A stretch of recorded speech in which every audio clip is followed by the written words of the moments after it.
We are going to turn a photo into a black and white photo, and this photo that I'm using is actually a stock image that I found, but you will be using your own photos for this. And I'm going to go to open from computer on Photopea, and if we're using Photoshop or Lightroom, you can import into Lightroom or just say file open when you get to Photoshop. Here is my image. We're going to go ahead and open up the image of this duck here. So this would be almost a macro shot here, or portrait, you could call it a portrait too, of a duck. And we want to make this duck look black and white. And we're also going to do some adjustments as well. I'm just going to move, if it'll let me, move this thing over. Here we go. So it's out of the way. There we go. All right, so we're in Photopea right now, and this is the same in Photoshop. We're going to go to Image Adjustments, and then you're going to see all of these different options here. So you can just go straight to black and white, and that will turn the image to a black and white image. Chances are it's going to look just fine, but if you do need to or feel the need to adjust anything here just to like customize a little bit, that can bring basically any of the reds in the image. It'll be able to adjust yellows, greens. So depending on what colors are in the original image, this gives you a little bit more ability to tweak the image to your liking. And then once you're happy with it, you can just click OK.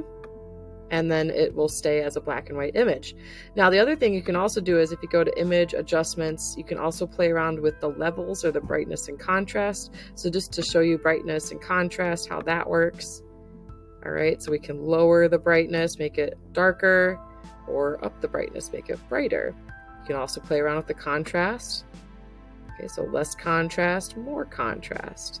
Depending on what you're interested in, you can choose any of those. I'll click OK here. I really like to use levels instead of brightness contrast just because it gives me a better ability to customize the levels of midtone, shadow, and highlight. So this dark box here, this little box, this is the shadows. So if I increase that, it's increasing the shadows.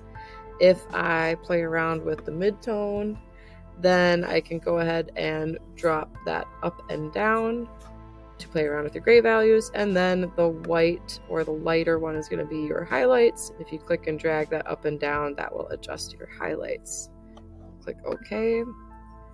And some other ones on there more pertain to color, like hue saturation, color balance. So we're not going to worry about that. We're just doing black and white.